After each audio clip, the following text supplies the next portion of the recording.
Exemplo do buffer overflow. Então, o buffer overflow é o estouro de buffer. Atribui um volume de dados de tamanho superior ao espaço reservado em memória para eles.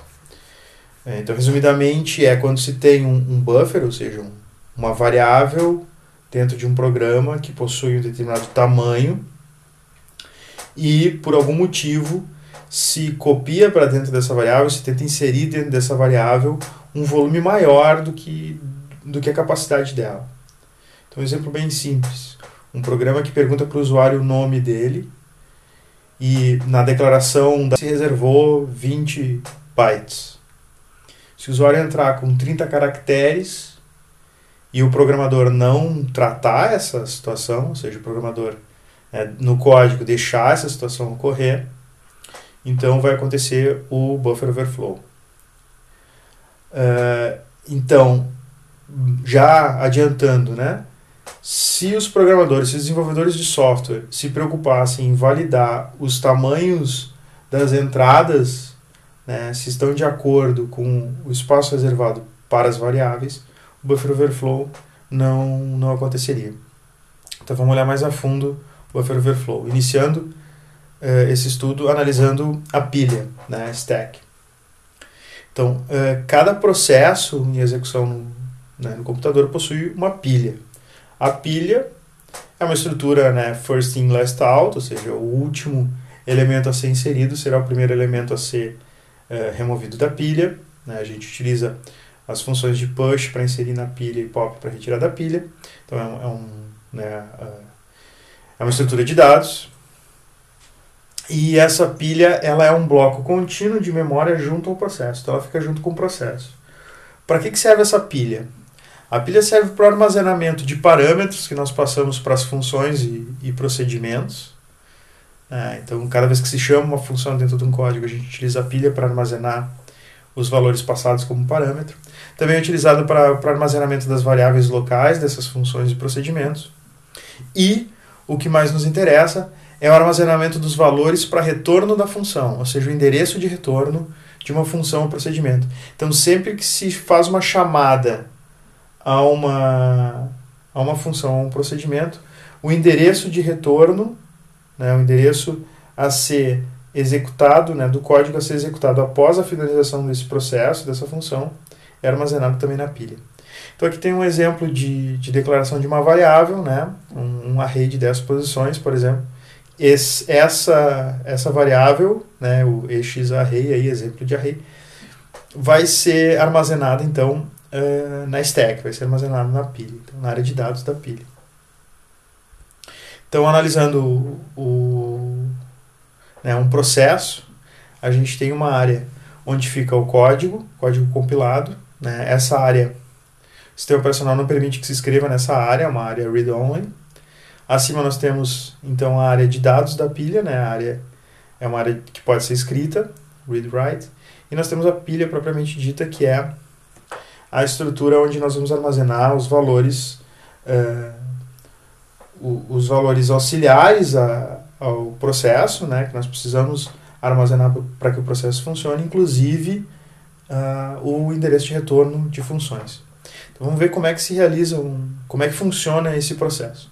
Então, imaginando que eu tenho aqui um programa, né, esse programa tem então uma função principal e uma função. Né? Então eu tenho aqui a main, aqui eu chamei de procedimento 1, função 1.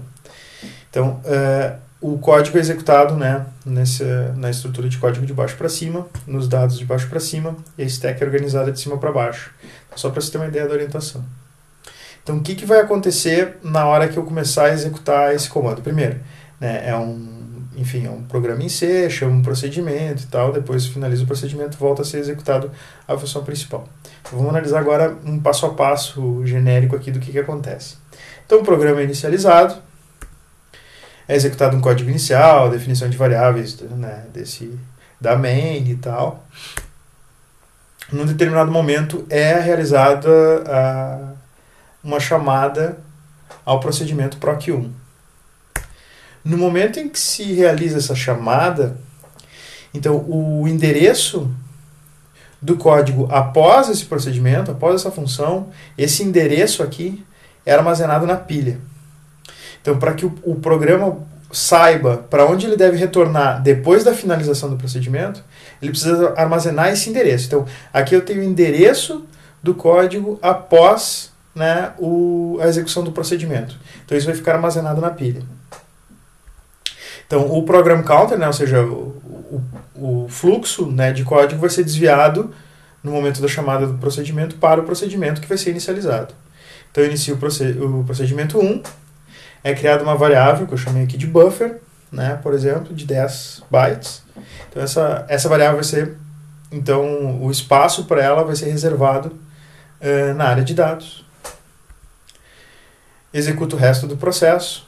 Quando finalizou o processo, ele pega o endereço que estava armazenado na pilha, né, na stack, passa para o program counter, e então o buffer desaparece, que era uma variável local, né, essa variável vai ser perdida, e o fluxo continua da posição onde ele havia, né, parado, mais um. Né? Então, no procedimento, ele faz a chamada, quando ele acaba o procedimento, ele volta para o próximo código a ser executado. Então, esse é o fluxo correto de um programa. Segue o código. Né? O que acontece durante o overflow? Então, tem o início do programa, tem o código inicial, chamo o procedimento. Quando eu chamo o procedimento, o endereço de retorno, então, é armazenado na stack.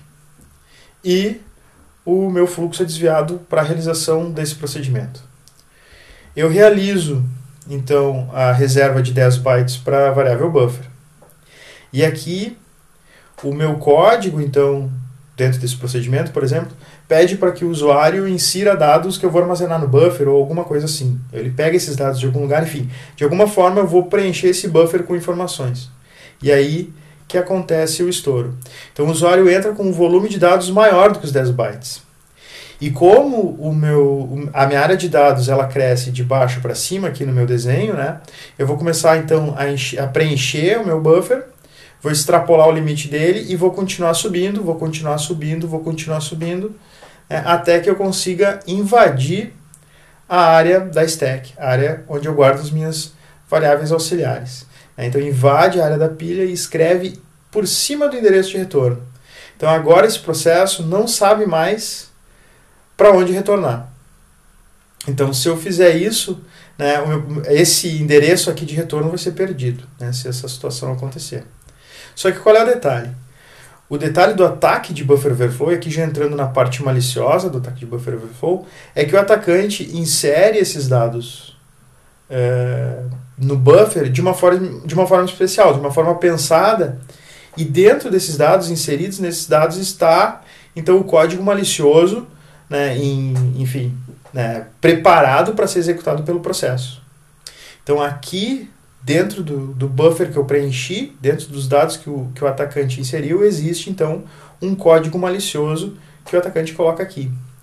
E mais do que isso, o atacante consegue calcular qual é a posição onde está o endereço de retorno e consegue então inserir aqui o endereço do código malicioso que ele colocou na área de dados.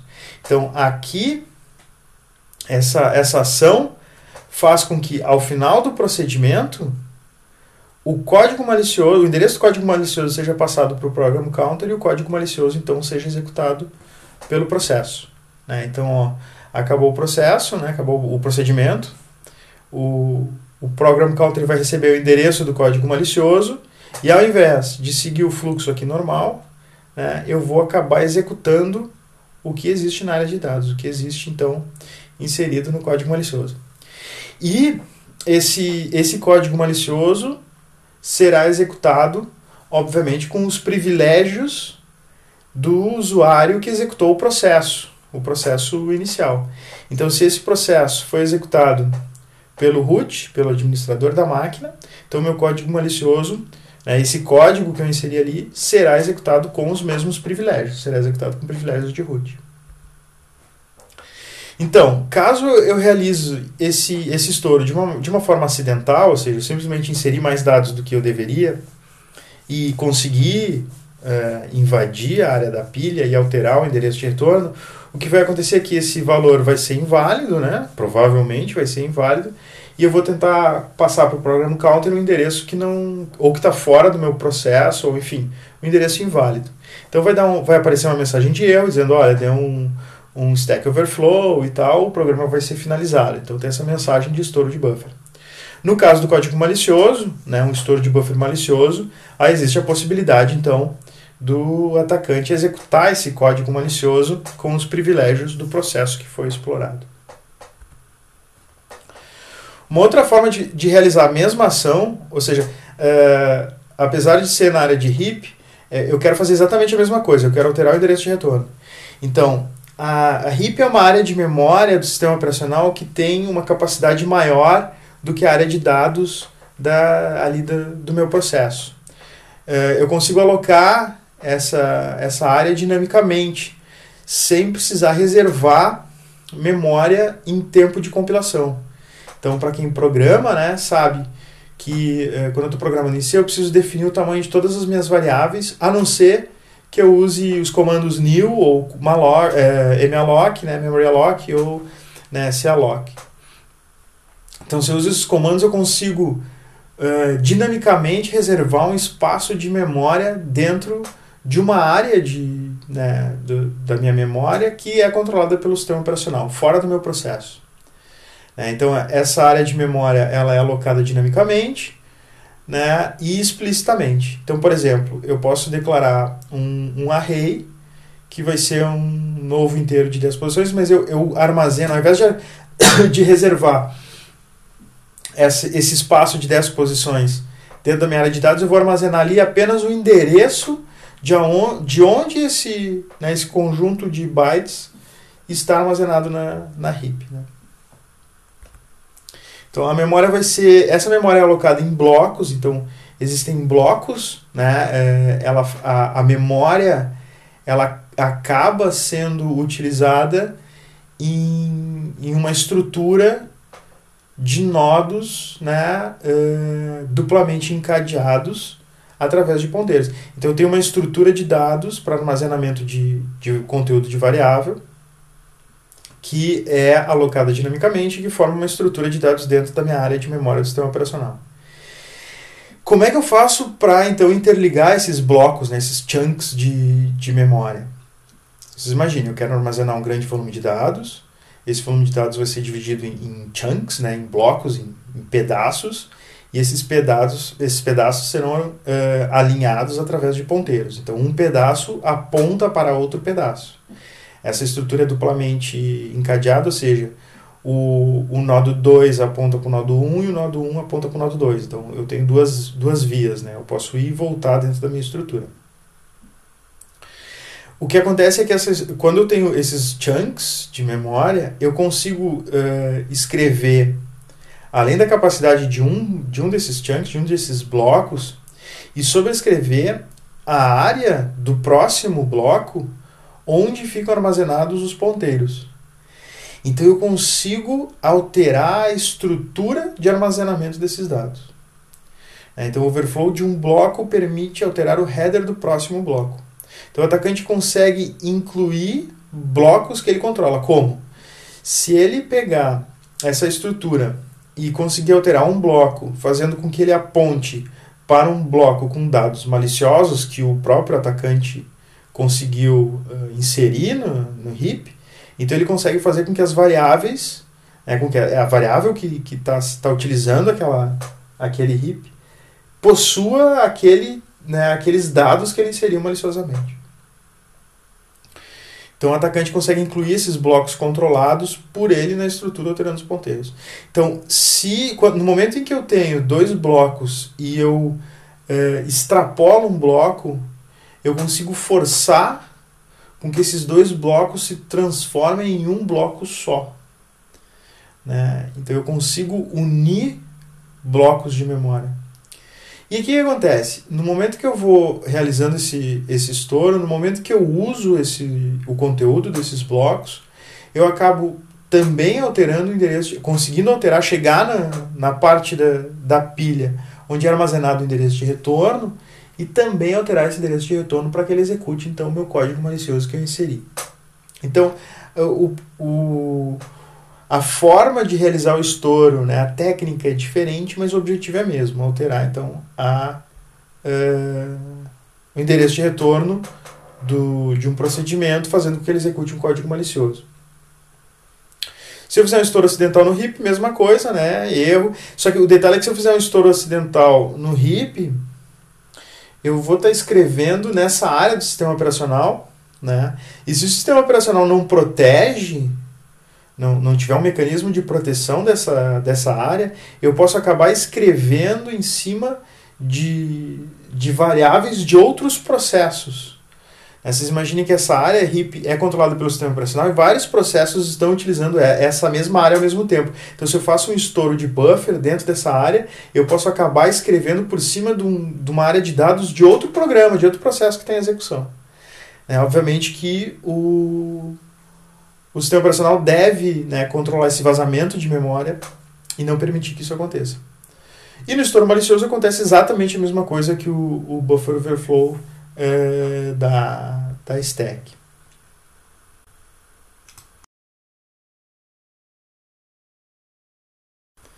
Para finalizar essa parte de ataques, então, gostaria de apresentar para vocês uma ferramenta de scan de vulnerabilidade, né, chamada Nessus. É uma entre diversas ferramentas que pode ser utilizada para isso. Ela já tem bastante tempo. E o interessante é que ela funciona no estilo cliente-servidor, ou seja, eu tenho um servidor de vulnerabilidades e eu disparo os testes de vulnerabilidade a partir de um cliente. Enfim, é uma ferramenta bastante completa, tem uma base de dados bem boa de ataques, e o que ela faz é, se escolhe um alvo ou múltiplos alvos, e ela busca detectar vulnerabilidades nesses alvos. Então, existe uma versão Nessus Home, que é gratuita e tal, que é o que a gente vai utilizar aqui. Então, no momento que vocês instalam esse software, vocês acessam ele via web, via navegador. Vocês criam um nome de usuário e senha, né? Então, aqui. E para fazer o teste, eu tenho uma máquina aqui, eu já fiz o scan, porque ele demora um pouquinho. Ele tem uma máquina Windows 2003 Server, né, numa VM. Então, só para vocês verem como é que a gente faz, tem vários tipos de scan. Eu não vou me deter muito, vou simplesmente fazer o mais simples possível. Aconselho vocês a estudarem a ferramenta e a usar com calma, mas vamos lá, vou fazer um scan simples. Eu boto aqui o nome do scan que eu quero fazer, uma descrição do scan, onde eu vou armazenar e tal, e aqui, né, o alvo. E aí eu simplesmente salvo e ele então começa a realizar o scan. Se vocês capturarem o tráfego de rede nesse momento, vão existir muitos pacotes saindo da máquina em direção ao alvo, fazendo uma série de testes. Obviamente que realizar esses testes contra um servidor de produção não é aconselhável, porque alguns pacotes que o Nessus envia são pacotes que podem ser considerados maliciosos pelo servidor, podem ocasionar um travamento do servidor, então podem ocasionar problemas. Então, se vocês pretendem em algum momento realizar testes de vulnerabilidade utilizando softwares para isso, saibam que esses softwares podem prejudicar o servidor. Então, reservem uma janela para testes, enfim, né, para realizar essas ações, esses testes, e notifiquem, obviamente, né, todo mundo que tem que ser notificado. Então, aqui vou simplesmente ver o que eu já obtive, o relatório que eu já obtive. Então, o Windows 2003 Server ele tem algumas vulnerabilidades já out of the box, né? Ou seja, no momento que tu instala uma versão sem Service Pack, sem nada, né? Essa versão que eu tenho tem algumas vulnerabilidades bem sérias.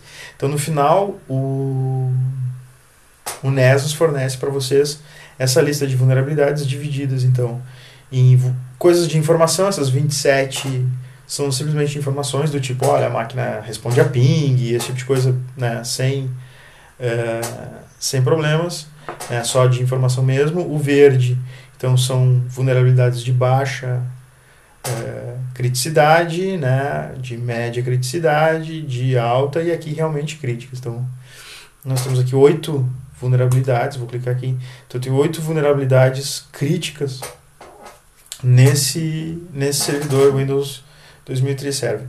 Então assim, imaginando que eu seja um administrador de rede e queira realizar então uma análise em cima dos meus servidores, poderia criar um clone dos meus servidores ou, enfim, fazer uma janela de testes e utilizar o Nessus. Se eu sou um atacante, eu posso, no momento que eu crio o meu laboratório para realizar os testes, né, então no momento que eu tento recriar o servidor alvo do meu futuro ataque, então eu posso utilizar o Nessus para descobrir de uma maneira bastante fácil, né, bem sem esforço nenhum, descobrir quais são as vulnerabilidades que existem então nesse servidor. Então aqui eu tenho uma série de vulnerabilidades, obviamente que eu já testei uma vulnerabilidade e ela funcionou, então eu vou mostrar para vocês a maneira mais rápida e simples e, enfim, sem envolver conhecimento técnico nenhum para realizar um ataque. Então, essa vulnerabilidade aqui no Remote Procedure Call, né, a MS03026, então o Nessus ele te fornece, inclusive, as informações sobre como corrigir. Então, tem aqui essa vulnerabilidade, né, Microsoft Remote Procedure Call, tem um buffer overrun aqui, então tem uma falha, né, nessa função aqui, que pode permitir que o atacante execute código, né, malicioso, né, no host. Tarará. Então tem alguns verbos que exploram essa vulnerabilidade. Solução, né, existe então patches que solucionam. Então aqui o usuário do Nessus recebe a dica, né, de como fazer para corrigir. Também eu posso, né, clicar aqui no link e ele vai me apresentar o bulletin board, né, o security bulletin desse problema, né? Então aqui uma descrição e tal, tem aqui, né, quais são os sistemas afetados, informações, vai ter os links para os patches, né, para corrigir isso. Tá, mas do ponto de vista do atacante, como é que ele faz para tirar proveito dessa vulnerabilidade conhecida? Como é que ele explora essa vulnerabilidade? Então, uma ferramenta que o atacante pode utilizar se chama Metasploit.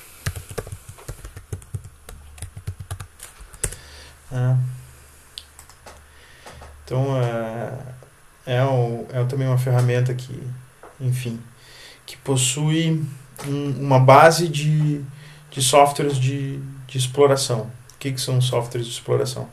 São softwares, são scripts, são código, são programas que exploram essas vulnerabilidades e fornecem, então, ao atacante as ferramentas necessárias para realizar um ataque. Então, vamos lá. A gente tem a nossa máquina, né, que é o nosso alvo,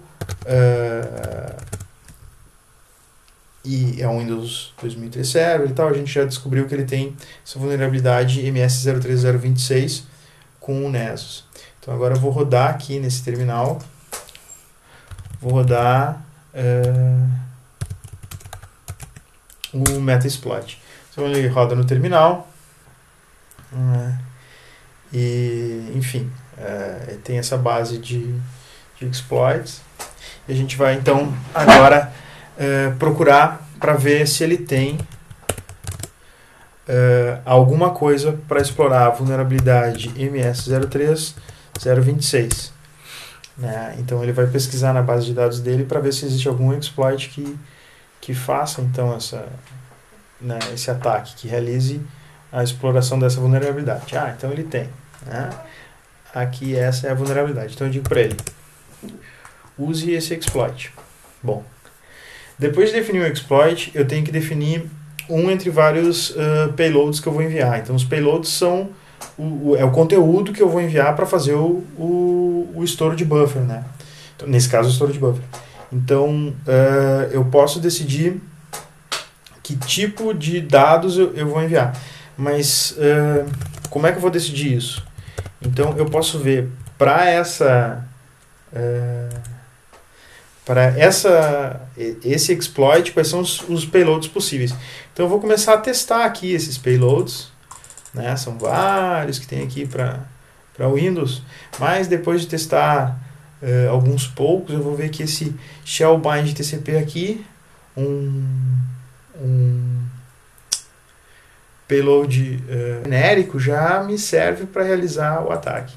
Então eu vou dizer para ele o seguinte, vou dizer para o Metasploit, set payload generic shell bind TCP. Então diz que é esse. Então eu já tenho qual é o software de exploração que eu quero utilizar, eu já disse qual é o payload, então eu simplesmente digo que o host remoto que eu quero invadir é o 92.168.25.104 e eu digo e ele joga aquele payload e olha só, estou dentro do Windows Server 2013.